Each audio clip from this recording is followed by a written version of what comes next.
This video is brought to you by Card Kingdom, and while supplies last, if you mention Saffron Olive in your order notes, we'll hook you up with a free Saffron Olive sticker with any Card Kingdom order. Hello everyone, and welcome to a super special video. As you probably know, Throne of Eldraine is coming out soon. We're heading towards release weekend this weekend, which means we've been talking about the impact of the set in various constructed formats. And today, it is finally one of my favorite days of every set release. It is Commander Top 10 Day, which means, of course, I'm joined by Tomer. How you doing today, Tomer? I'm doing well, Seth. I'm always very excited for these videos. Yeah, I always have a blast, and I'm actually, even more excited than normal about this one because Wizards, I think, cheated a little bit with Throne of Eldraine. We have Throne of Eldraine proper, but then technically the Brawl decks are part of Throne of Eldraine, and those decks, while Brawl's its own format, a lot of the things that are good in Brawl, also good in Commander. So we actually have what I think are some really sweet and powerful Commander cards from the set itself, but also from the Brawl deck part of Throne of Eldraine. Yeah, absolutely. And as you'll see in this list that we're going to be covering very shortly, there's going to be some cards from Brawl that actually go really well with the Throne of Eldraine cards. It really does feel like there was a full set, and then this supplement set is really attached to Throne of Eldraine, and they really synergize well together. So I'm excited to see the pieces come together and how that's going to impact Commander as a format. I don't know if you saw this, and at risk of throwing us off of our half-hour, of course, schedule into an hour video, did you see Wizards this week was asking about basically doing that with Commander decks in the future? Asking players what they would think and what they would expect from essentially Commander decks attached to a standard set the way the Brawl decks were, but a Commander precon. What do you think about that, Tomer? Would that be a cool product for Commander players? What's your opinion? I haven't got to ask you about it. I think so. It feels like if they're going to be doing that for every single set, that might feel like too much, but it would be a really great way to make sure that the Brawl format, the format that they're trying to push, is as interesting as possible. Because the main problem with Brawl is the amount of cards available is rather small, and a lot of the things you want to see in a Brawl multiplayer format might not be fully realized in a regular standard set because it's not fully supporting multiplayer. It's like it has a lot of things that it needs to cater towards, and that might leave Brawl missing out some key pieces. So that's like one way of making sure that Brawl at least gets the pieces it needs. And, more Commander cards is always great. The implementation is going to be really important, though. If it's every single set, then I think there might be fatigue, on so many Commander cards. And also, the main worry that I have with Commander products, and this is going to start turning into rant and goodbye 30-minute mark, but the main thing that I have a problem with Commander products and Brawl products that are made for the format is that I feel like many times, not sometimes, many times, there's a lot of mechanics that are pushed, and I think there's multiple reasons. First, you want to make exciting cards for the format because that's fun, but also because you want people to purchase the product. So a really good example is going to be a card we're going to be discussing really soon, Arcane Signet. Actually, you know what? I think let's just use that to segue right into our top 10 list. And number 10 on our list, we have two cards. One of them is Fabled Passage. The other is Arcane Signet, the card Tomer was talking about. And before we talk about these cards, just one really quick reminder, just so we don't get yelled at in the comments. This is kind of a Tomer's favorite list for Commander cards we're excited about, looking forward to playing. Not a top-down, ranking of power level necessarily. So with that out of the way, Tomer, continue your Arcane Signet rant. So my rant with Arcane Signet is sometimes cards are too pushed, and either it's because they want to make the format more exciting because there's new cards that immediately go into the format. Nobody likes seeing a set that just has no impact on Commander because that's just not fun, So pushing certain cards, making sure that they will see play 100%, become new staples in the format is a nice way to liven things up, at least in the short term, and also push products in the short term as well, and in the long term as well if you don't reprint those items. But on the downside is when you're introducing new staples, it actually shrinks. I feel it actually shrinks the Commander format as a whole, because when you have 99 cards, it's nice to have like a lot of options, and not one option is always strictly better than the other. But then you have a card like Arcane Signet here. And this is like one of the best mana rocks they've ever printed for Commander ever. No, for any, it's one of the best mana rocks ever for Commander, not necessarily even printed for it, but definitely printed for it as well. It's a 2 mana, taps for any color of your colors, Commander's color identity. So obviously it gets more and more valuable the more colors you have. Obviously like a 5 color deck, this is going to be gold, but even monocolor decks, dual color decks, 3 color, 4 color decks, they're going to want to run this. It's like the perfect mana rock for any single deck. At 2 mana mark, you really want your mana rocks to be, your ramp to be 1 to 2 mana. There's plenty of options for 3 mana, but 1 to 2, it's kind of tight, and Arcane Signet just like blows away the competition at the 2 mana mark for the most part. And it just seems too good. And now it feels like instead of making choosing 99 cards in my deck, it feels like there's one less slot that I really care about. And I think that's a little bit of a shame. Yeah, I definitely agree with you. I kind of dislike Arcane Signet for the same reason. I feel like it takes away like part of the fun. I think a lot of the fun of Commander is, and you could even like talk about maybe like over-reliance of sites like EDH Rec, where people like sometimes just like go there and kind of put everything together. While I'm definitely not an anti-net decking type person, it feels weird to me in Commander when I always thought of Commander as like different than the more competitive formats. I always thought of it as more of like a self-expression type of format, and I feel like Arcane Signet takes away from that because it's just objectively right to play this over your other mana rocks in essentially any deck that's 2+ colors, I think. I'm sure there's like some fringe exceptions. Green decks might be an exception. On the other hand, in the context of Brawl, I can understand Arcane Signet. Like, I think they wanted a 2 mana rock, but the Brawl cards are legal in Standard, and they won't put 2 mana rocks in Standard. So this was a way to like make a Brawl mana rock that was 2 mana that wouldn't be detrimental to Standard, but I do think it's detrimental to the Commander format. Although, if they are doing this, and I hope they don't make more cards like this, but I hope that this is something that is really reprinted very frequently, in the same way as another card that I don't really like, Soul Ring is. But because every Commander deck, every player build is going to need one of these, I hope they just print it into the ground, so at least it's cheap and budget friendly for people. That's my hope as well. Like, I also totally understand the argument on the opposite end where, you know, ramp, mana fixing, ramp, and lands should be plentiful. They should have a lot of great options, and they should be affordable for everybody and every deck. Totally understand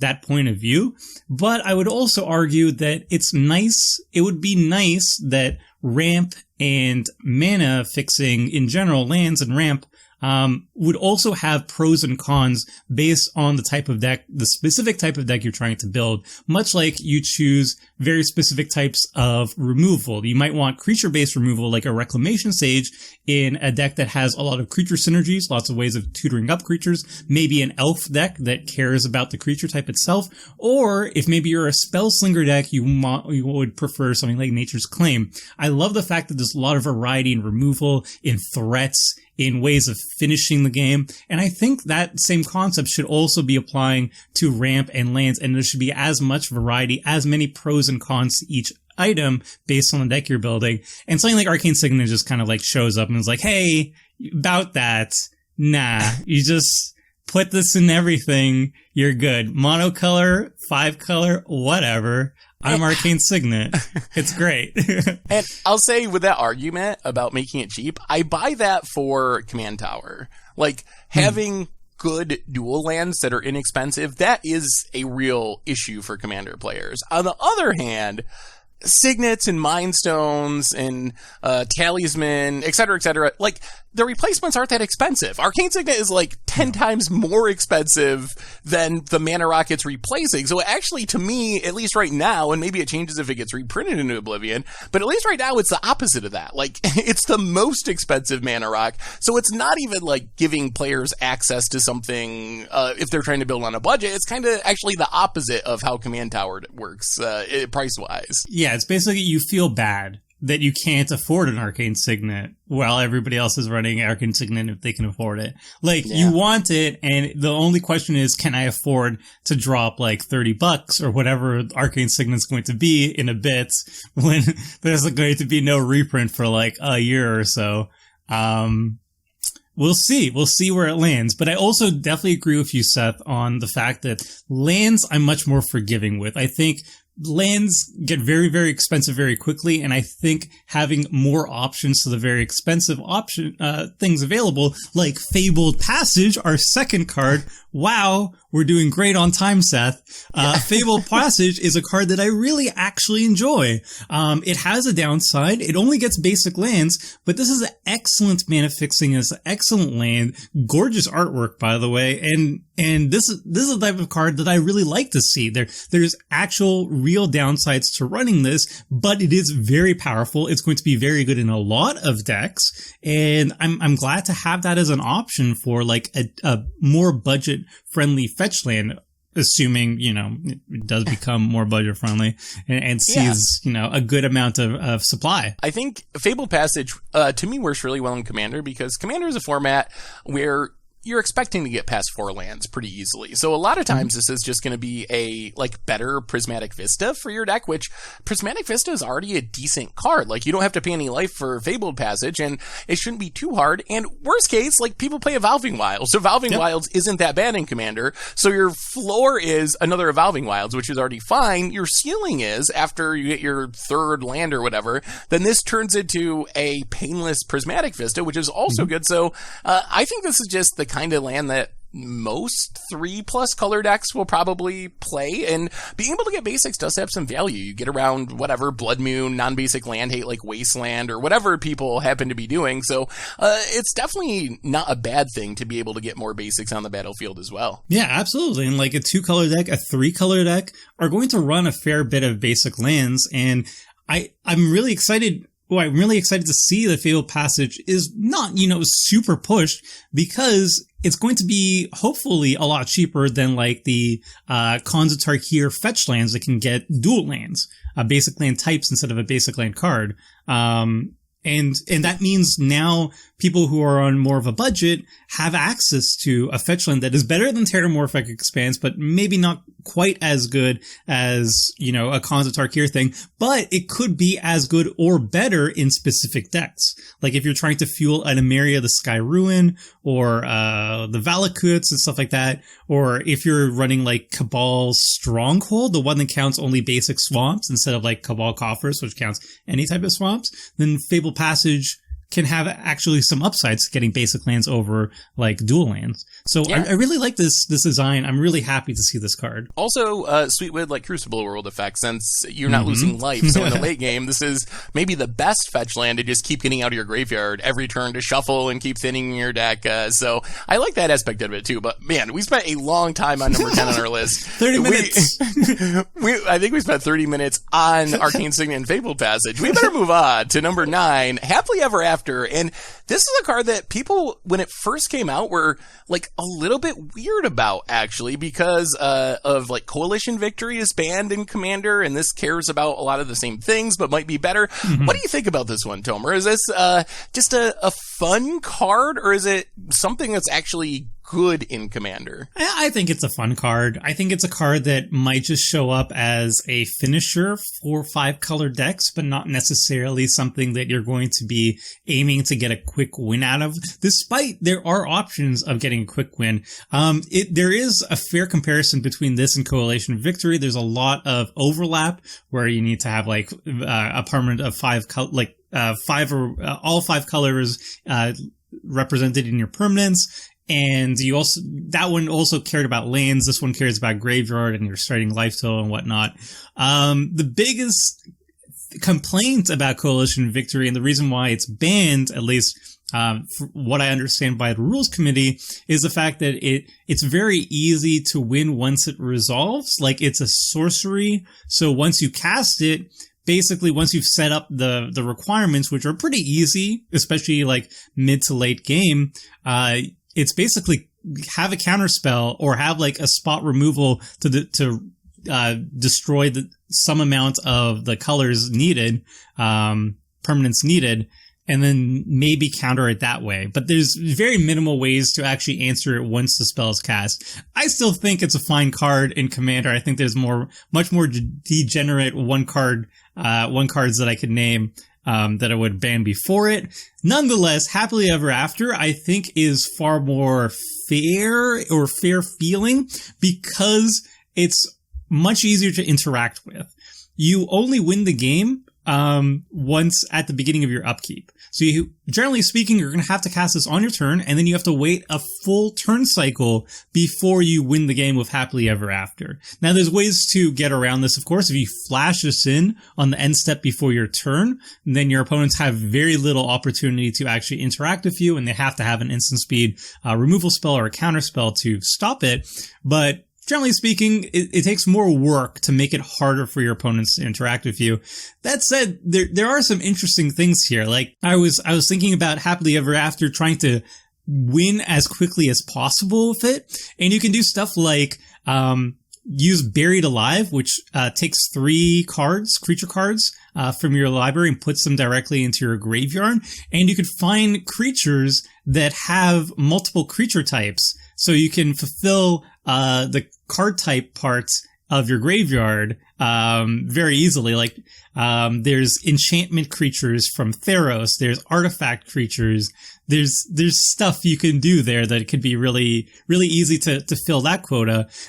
Starting life total, pretty easy. You already gain 5 life off Happily Ever Afters too, so if you're cheating this out pretty quickly, probably already have that one nicked off. And then having 5 colors among permanents you control, pretty easy too. There's 5 color creatures, 5 color permanents. You could do like a Maelstrom Nexus on the battlefield. It's a 5 color enchantment. You could drop like a Transguild Courier, which is all 5 colors, even though it's just like a colorless costing artifact creature. So there's ways to, do this as quickly as possible.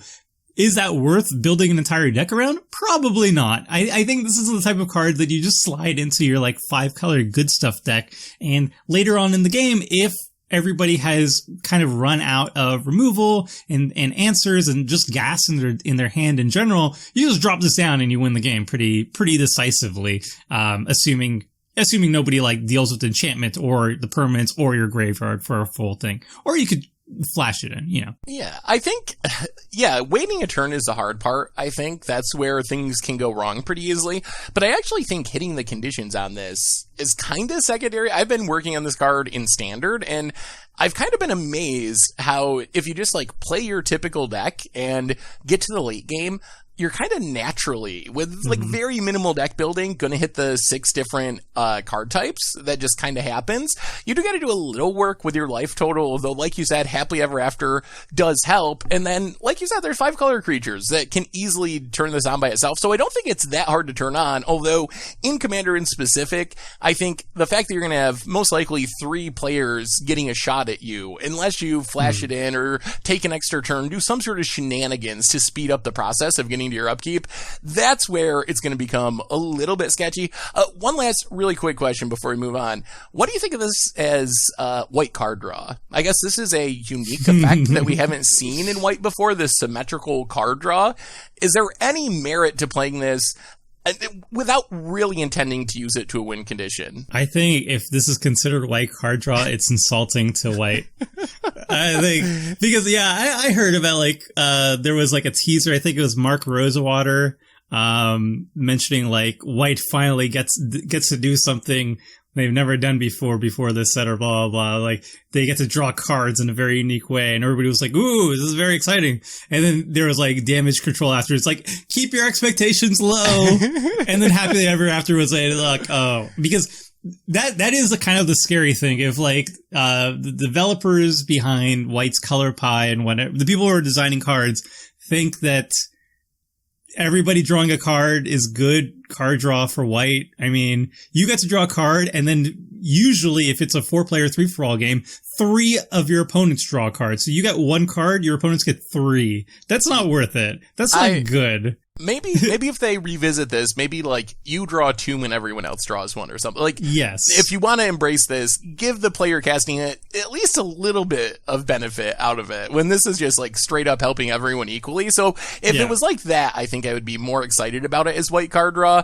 But I agree with you. I would not play this as my white cantrip or something. Yeah. And if Wizards of the Coast is listening, hi, I love you guys. Please give me a preview card sometime. I'm sorry about saying bad things. But second of all, my idea for white card draw, do Smothering Tithe, but for card draw. Whenever an opponent draws like their second or third card, like their second card each turn, they have to pay X amount of mana. If not, you get to draw a card. Or like do tax effects. Like you could either pay mana or you draw a card, or if they have more cards than you get to draw a card, or stuff like that. Like, there's a lot of ways for white to draw cards within its philosophy. This is not a good way of doing it, though. I kind of hope they just don't give white card draw, because if they do, then I might actually have to play a white deck once in a while. But anyway, let's move on. Yeah. No, we got to move on. We're going so long. Number 8 on our list. We have a whole group of cards. A new archetype coming to Commander, and that is food. The food archetype. Tomer. We only have 1 set of food in the history of Magic. Is there any chance that that's going to be enough to make food top deck working Commander? Look, I made Clue Tribal work as a deck, a cohesive deck with only 1 set. Now, clues are infinitely better than food because food... They draw cards. Yeah, food only gains you life, which whatever. Clues draw you cards. So that's a huge, huge difference. Also white is generally better, like, Bant is the colors for clues, and Sultai seems to be the color for, food. I think white has better synergy with artifacts than black does in general. Maybe I'm wrong. You could holler at me in the comments about that. But anyway, Sultai food, I still think it's going to be a thing. We have a lot of payoffs for food as a tribe. We were throwing some on the screen right now. Gluttonous Troll. You can sacrifice it for value. It also generates a lot of food tokens. If you sacrifice 2 food tokens to Savvy Hunter, you draw a card, which is the most important thing ever. Gilded Goose, you can sacrifice it to make mana. Oko, you could just use his ultimate ability to exchange a food token for like a creature or artifact that's actually good.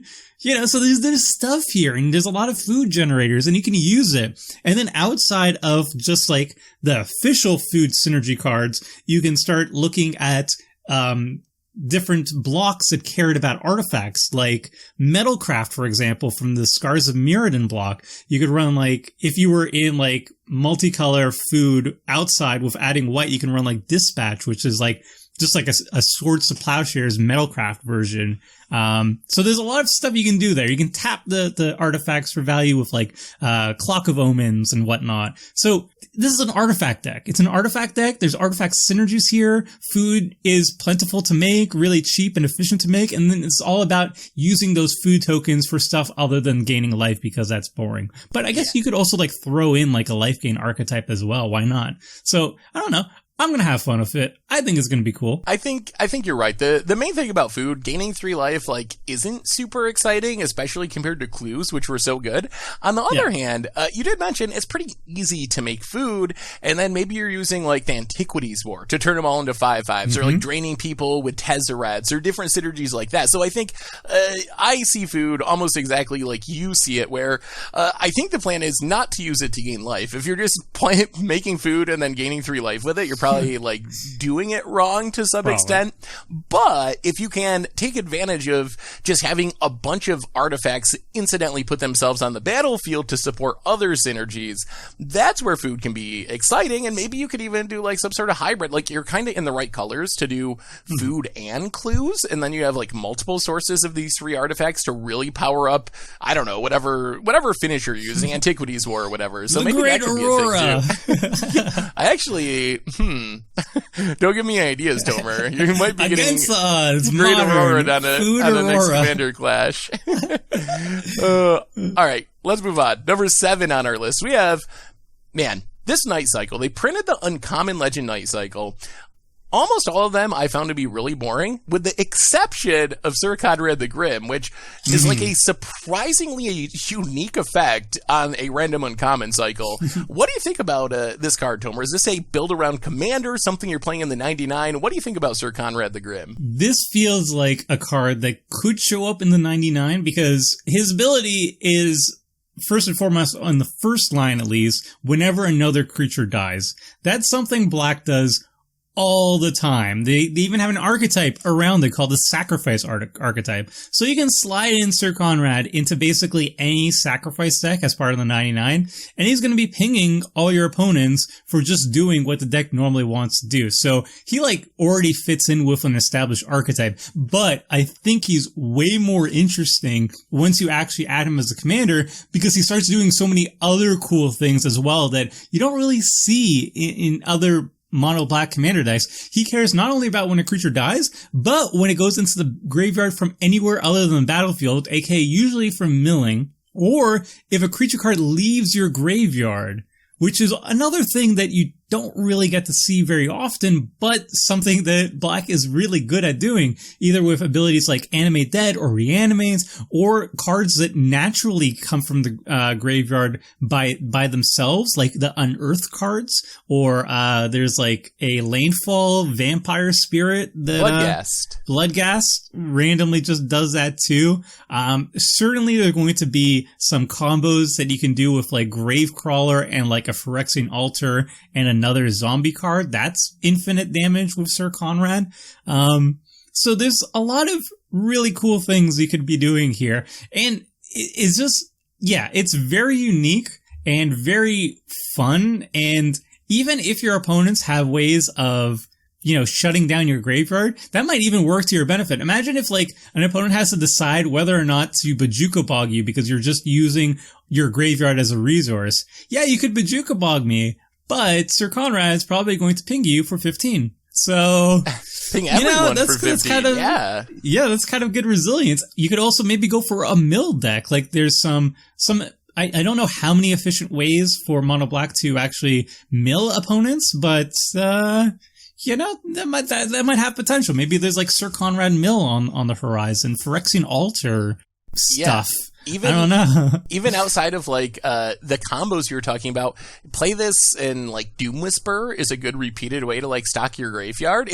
I think it's actually really easy to kill the table with this if you build around it, because I think the most exciting and powerful part of it is whenever a creature leaves your graveyard, you get this trigger. So if you can get 20 creatures in your graveyard, and then you Tormod script yourself or crack a Relic of Progenesis or whatever for a really low price, that's 20 damage to each opponent. Like, that's a lot. So you play this, play your Doom Whisper, mill yourself a bunch, crack your Tormod script. This seems like a pretty reasonable way to like combo kill your opponent. Plus, if you're playing a graveyard deck, you don't necessarily have to like hard cast your Doom Whisper, your big stuff. You can get it in the graveyard and reanimate it to make the whole plan even cheaper.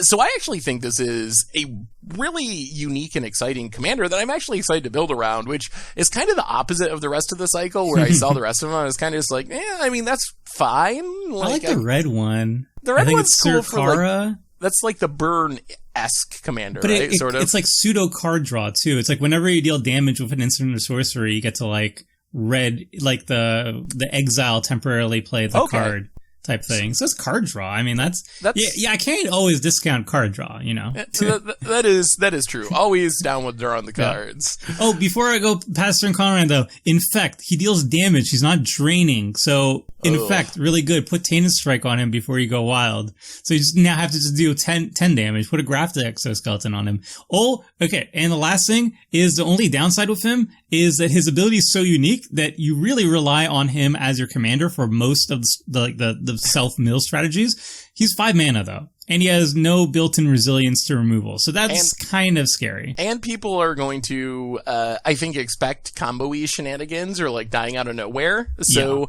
I expect people will try to kill Sir Conrad really quickly. So it feels like the kind of commander that maybe you try not to cast early in the game and like set up a turn where you cast this and then immediately win to like play around your opponent's interaction for the most part. Yeah, and run abilities like Undying Evil and stuff that can protect him from targeted removal and make sure he sticks around and get ways to recur him very easily, because he's 5 mana. The commander tax is going to be quickly unsustainable if he dies a couple times. Let's move on to number 6 on our list. We have a really innocent-looking, colorless common, of all things. Crashing Drawbridge, just a 2-mana 0/4 Wildwood Defender, but has a pretty unique ability for a colorless card.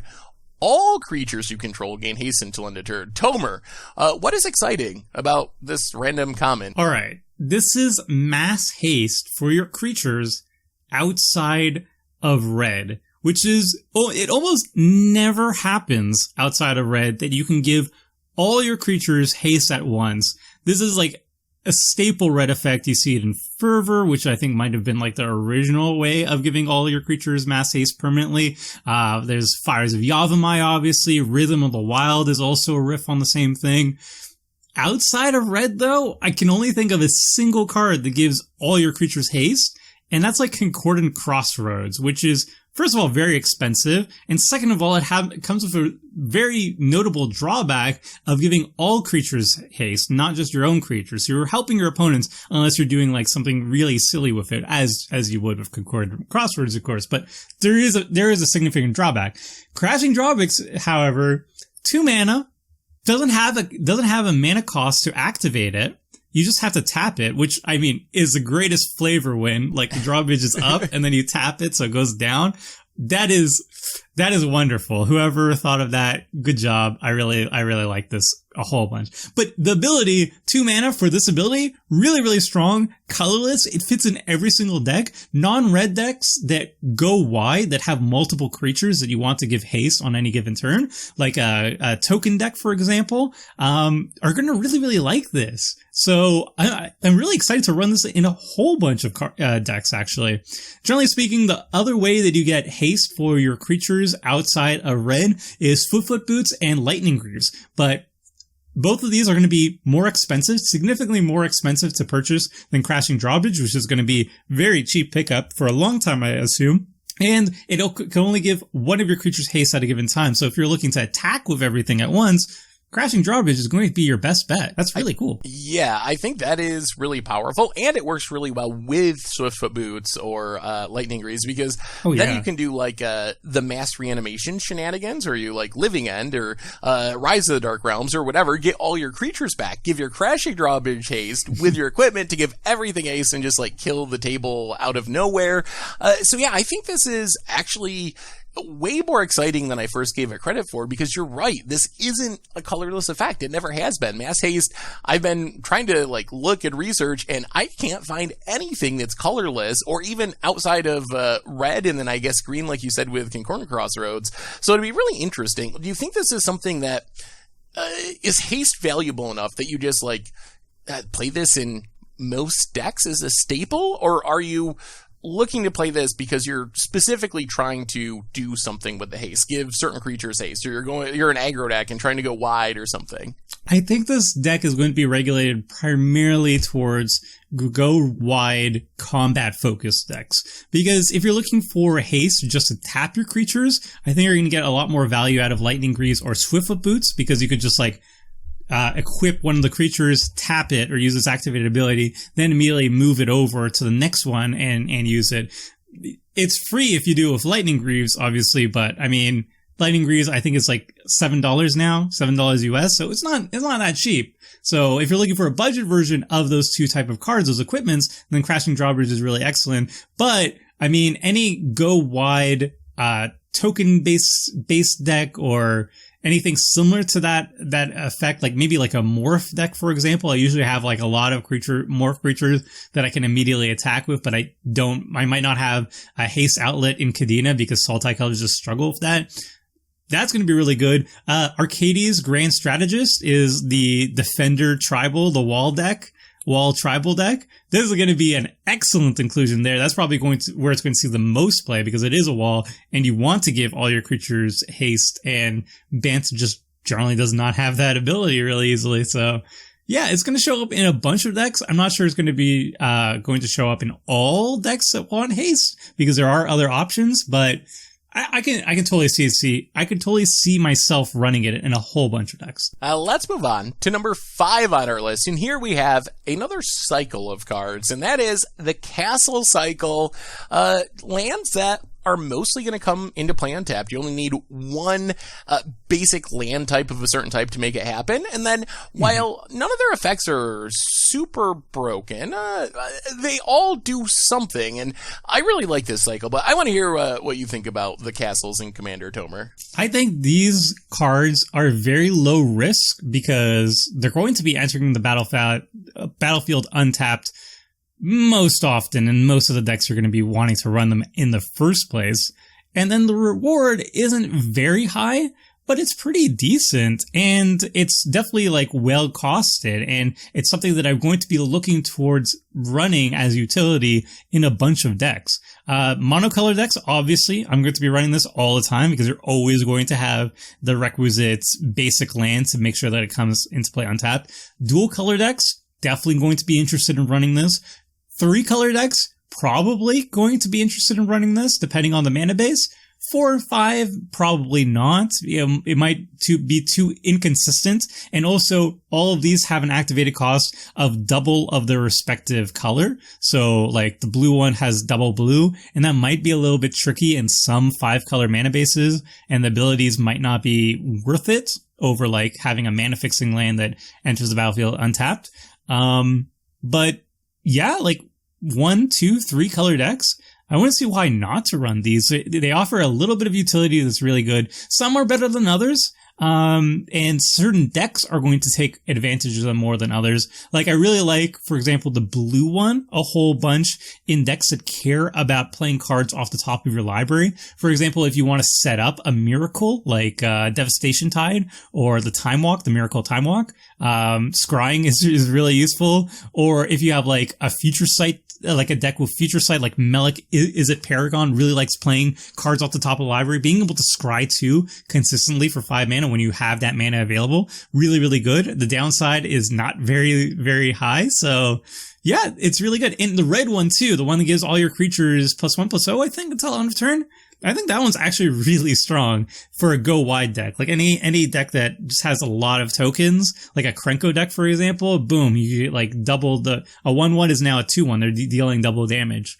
And again, very low risk. So yeah, I can see myself playing all of these. And I think Castle Garenbrig as well, the green one, it's a land that taps for 2 mana. Those are traditionally pretty good. And with all of these, as you said, like the opportunity cost is so low for most decks because if you're playing anything like less than 4 colors, they should be coming to play untapped on turn 2, especially if you're playing less budget mana bases. Like if you're playing fetches and shocks or even like original dual lands, then these are kind of just the ultimate free roll. And they're always like, unless you get Blood Moon or something, like they're just going to be coming into play untapped all the time, which makes them very powerful. I think normally when you see lands with abilities like this, they either come into play tapped or come into play tapped often.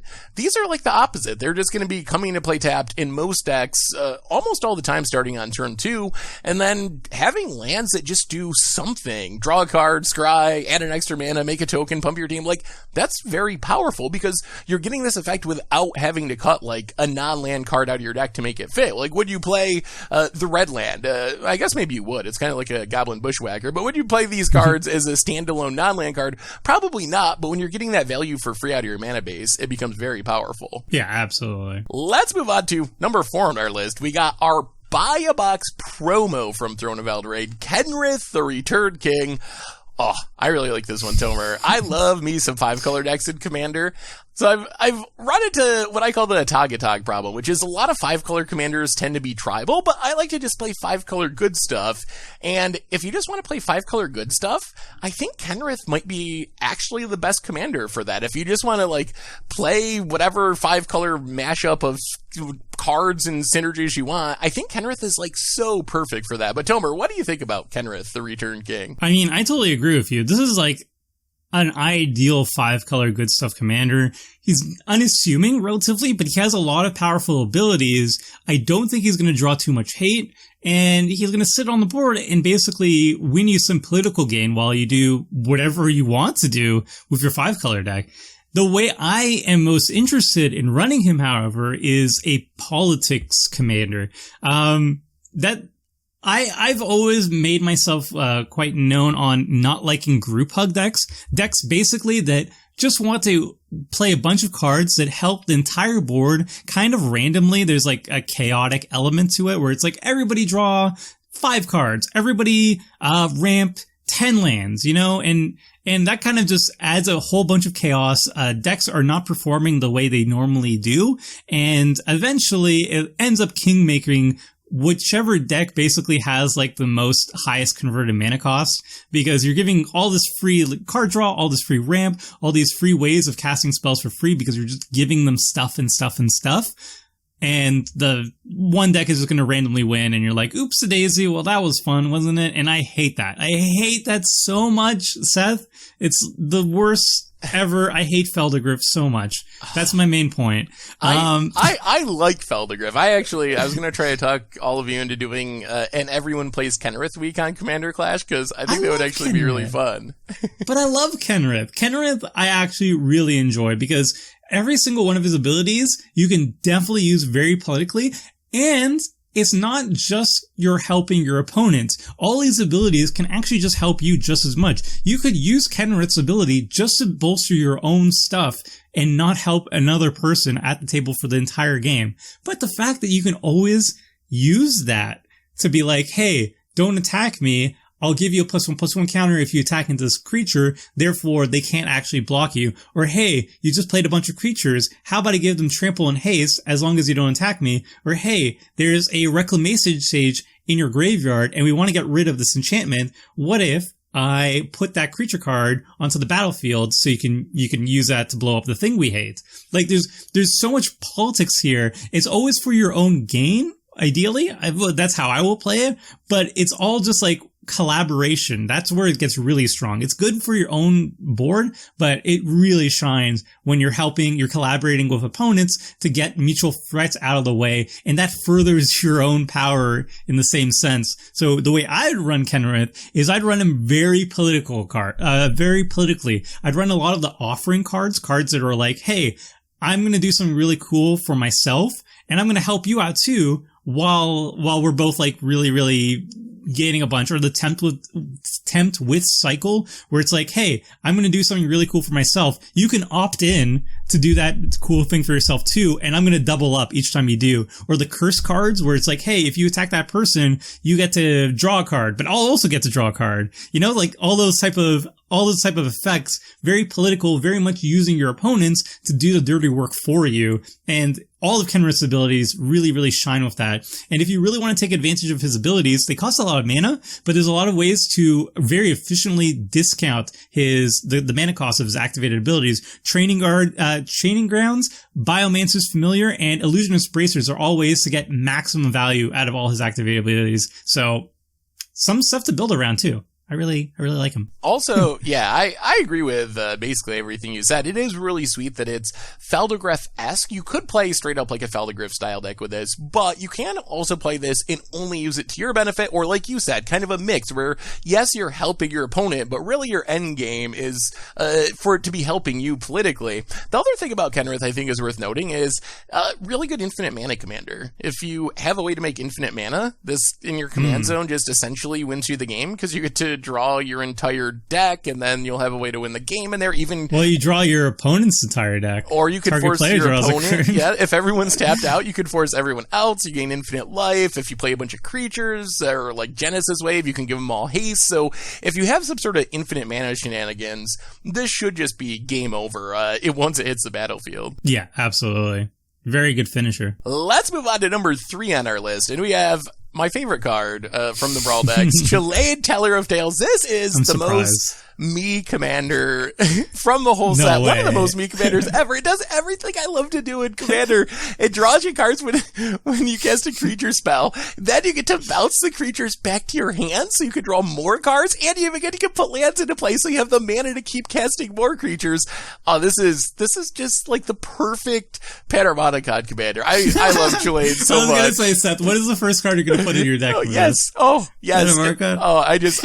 love this card. I plan on trying to make it it work in Standard too, probably like foolhardily, but man, this card it just has me written all over it. But Tomer, I want to hear what you think about Chulane, Teller of Tales. It's definitely the value commander, definitely the Arcane commander, very much like play a bunch of cheap creatures, keep refueling your hand, land ramp like crazy. I played him on the Brawl event on Magic Arena, and I think the only time I lost the game was against another Chulane player. Like, it's so value heavy. It feels like Tatyova, really. Like, maybe even like a stronger Tatyova. That's how I had vibe wise off Chulane.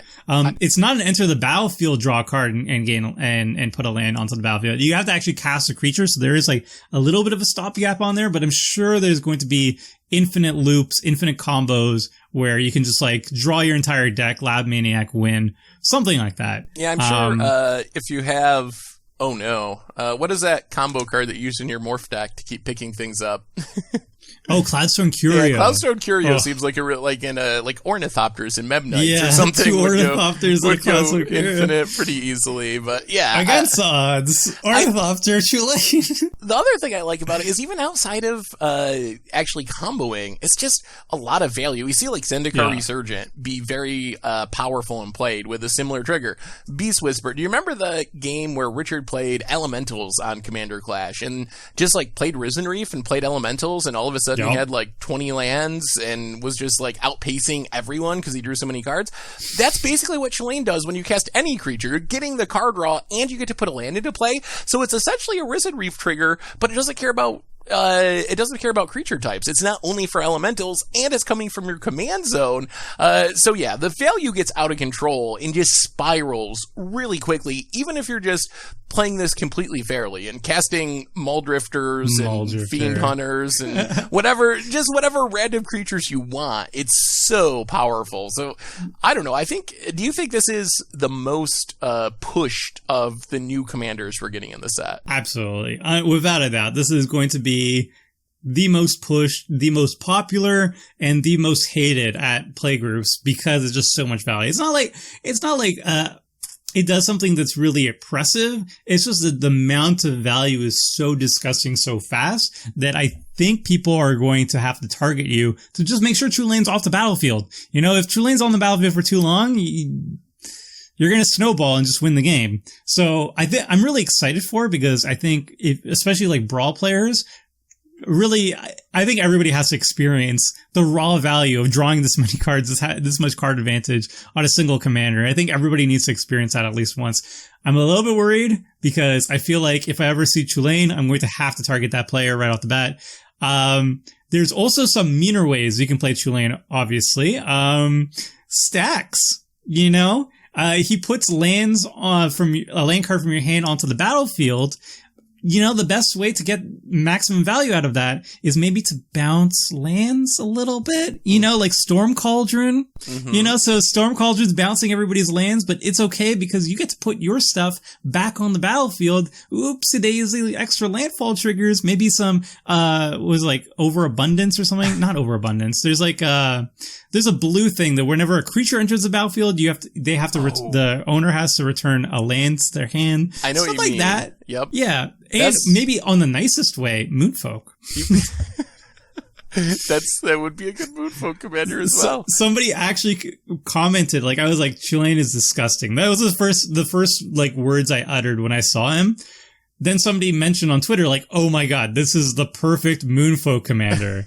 And that person was right. I mean, yeah, if I run Chulane, I'm running Moonfolk Tribal under him. Well, even though we agree Chulane is the most pushed and powerful of the commanders from Throne of Eldraine, it's not actually the highest ranked on our list. Remember, Tomer made this list, and if there's one thing that Tomer likes more than drawing cards in Commander, it is irrationally trying to assemble Kaldra in as many decks as possible, which brings us to Sir Gwyn, Hero of Ashvale, our new Knight Commander that seems like it might actually allow you to assemble Kaldra, Tomer. This is a very nice way of assembling Kaldra. I think if you want to be an equipment deck that assembles Kaldra, you really want to be in white. White has all the best equipment tutors, like Stoneforge Mystic. There's like Relic Seeker. There's a Giant that does it, that tutors very well. There's like, there's like a 1 mana tutor that's equipment. There's a 2 mana tutor that's open armor. Steel Shaper's Giant. Yeah. So there's a whole bunch of ways of assembling Kaldra. I mean, getting any equipment you need. But so the main part is, Sir Gwyn, 3 colors, great. And they have access to white plus red and black, which are also really good for the equipment tribal deck. And also this is like the best Knight tribal leader. We had one before. I think it was Arian or something from Dominaria. It was garbage. Nobody liked her. If you really want to be Knight tribal, you just put Arwen or whatever in the Sir Gwyn deck. Now you have access to red too, which is way better. And Knights always were loosely tied to equipment. Like Pure Steel Paladin is the best example of it, being like the best equipment support card in the game. Now it's also a Knight, and now they both go into the same deck. Sir Gwyn herself is excellent for the equipment deck because it gives equipment 0. That's incredibly powerful for cards like that big Colossus Hammer that gives a creature +7/+7 but has like a massive +8 mana equip cost. Sunforger is in these colors, also has a very high equip cost but has a very strong payoff for unequipping it, tutoring up any red or white instant sorcery in your deck of 4 converted mana cost or less. Also, you get to draw cards with your equipped creatures, which I think, Seth, you'll agree is very sweet. Whenever an equipped creature you control attacks, you draw a card and lose 1 life. So, yeah, it does everything. It's kind of Sir Gwyn's, the biggest downside of Sir Gwyn is she is 6 mana, but I mean, you cast her once or twice, you get good value out of her, and that's really all you need. There are some redundancies out there like SRAM to draw cards off your equipment, and Pure Steel Paladin or Sigarda's Aid or Hammer of Nazan to equip your equipment for free onto your creatures. So yeah, I'm super stoked for this. Even though I think Chulane's way stronger than Sir Gwyn, Sir Gwyn's my favorite. I do really like the flexibility of Sir Gwyn, that, like you said, it is the best Knight tribal commander. It's also one of the most interesting, at least aggressive equipment commanders. If you're looking to like go wide and be attacking, you're going to draw a lot of cards. And it can be kind of like a unique Voltron style of commander where you're just looking to use the fact that Sir Gwyn is a Knight to load Sir Gwyn herself up with, like you said, Colossus Hammer, swords, whatever, equip them all for free, get in the big attack. It's got Menace, so it's hard to block. It's got Vigilance, so it's back on defense. So you can play that game plan as well. I like Sir Gwyn as well. What do you think about Knights in specific, Tomer? Where does the Knight tribe rank in Commander? Like, is that a competitive tribe or more just like on the Richard scale? From Richard to competitive, where does Knights fall? If you're focusing primarily on the Knight aspect and not the equipment aspect, I would say Knights are definitely on the weaker side. However, Throne of Eldraine did bring a bunch of sweet Knight cards, and I haven't really seen them played yet, so my assessment of them is probably outdated at this point. I know when I was seeing Knight Tribal in Dominaria, it was not very exciting. Maybe Knight Tribal with Throne of Eldraine is going to have enough sweet pickups that it's going to be pretty strong. However, the fact that Knights are now tied to equipment under Sir Gwyn makes the tribe way stronger because equipments are actually very, very strong. There is a lot of the entire sword cycle is incredibly powerful, not only defensively, but also offensively, and also the combat trigger. All of it is really good, very efficient. And the fact that you have so many tutors, you can always get the right equipment for the right situation. So it doubles up as utility and removal or whatever card draw or whatever you need at a given moment. So the fact that like you're just constantly like tutoring up the right sword to get for the right situation, it's a huge toolbox, aggressive toolbox, mentality that Knight Tribal now picks up on. And a bunch of the Knights happen to have like really good synergy with, equipment like Pure Steel Paladin, for example. So I think it makes really sense to merge the two together and really solidify that bond together in Throne of Eldraine. And I think that if you're going for Knight Tribal and running an equipment sub-theme is going to make the tribe way stronger than it used to be.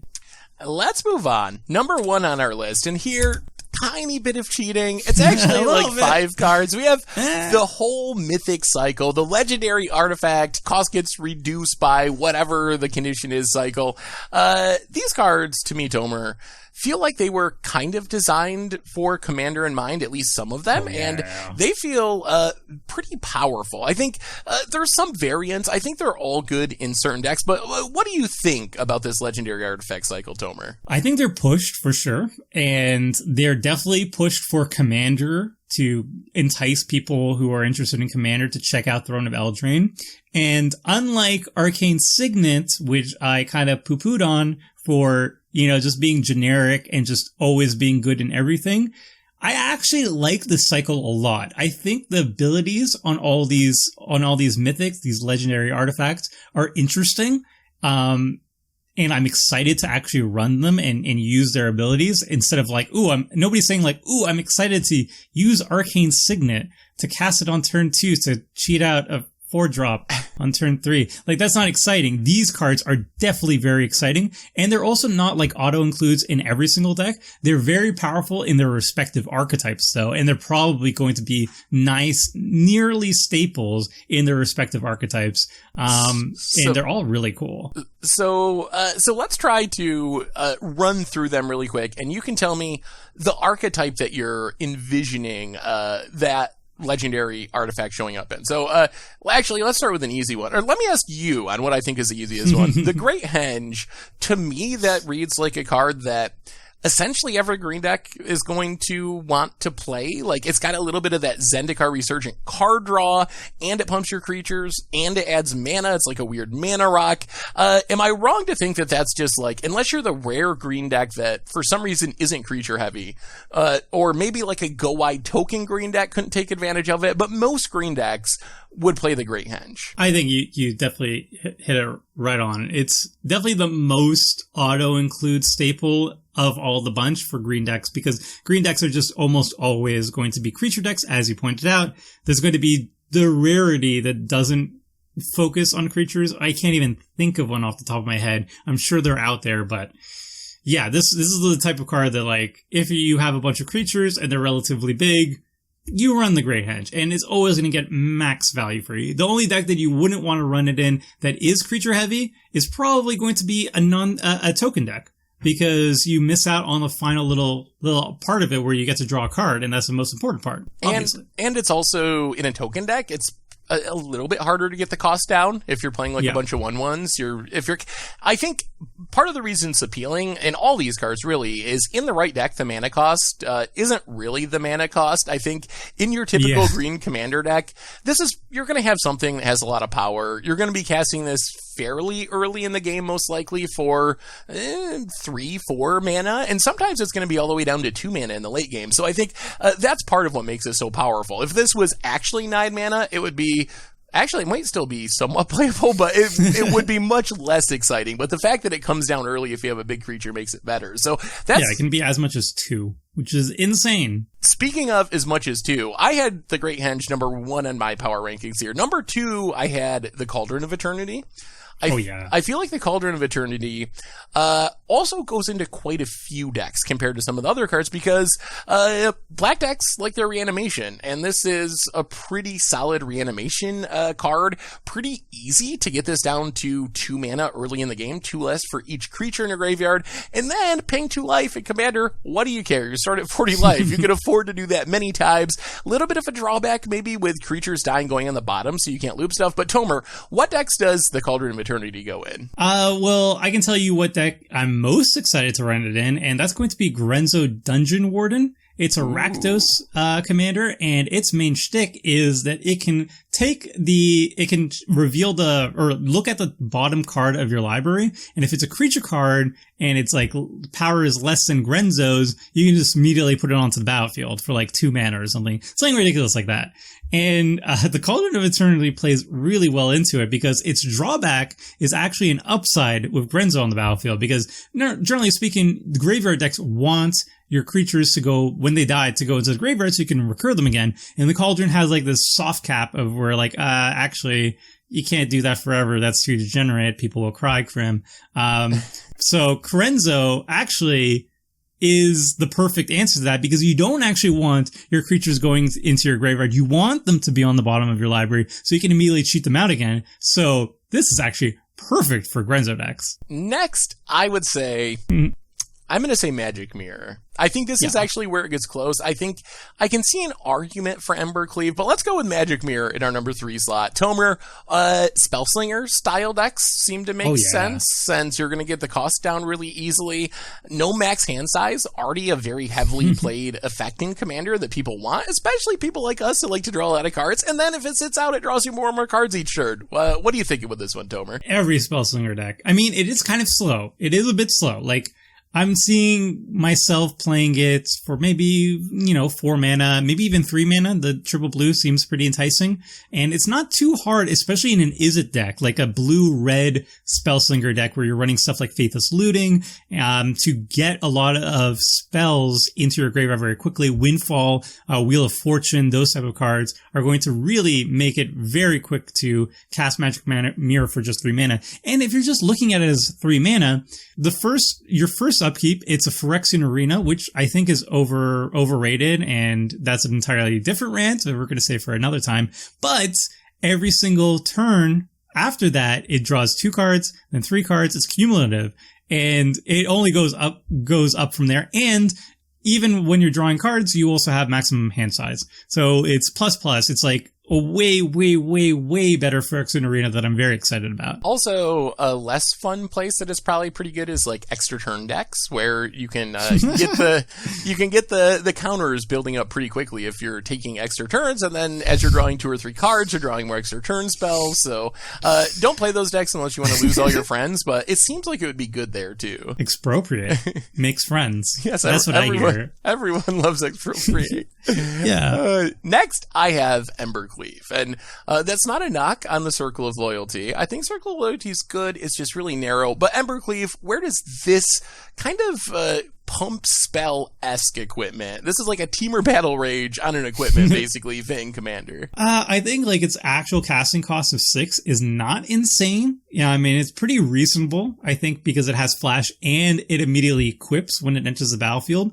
I think this card works best in either just like a Stompy style deck where having double strike and trample is really, really good. Like even a Xenagos deck, you attack with 2 creatures and this costs only 4 mana. That's already worth it to give a creature that's like a 10/10, +1/+1 double strike and trample. That's going to kill people really quickly. However, I think it's going to see the most value in equipment decks, specifically Sir Gwyn decks, where you have a bunch of equipment. Usually equipment has really powerful combat triggers, or the best ones have combat triggers. We've already discussed the sword cycle, but like stuff like Mask of Memory, where when you deal combat damage to a player, you get to draw 2 cards and then discard a card. Very, very powerful card draw engine. And giving your creature double strike means you double up on those triggers.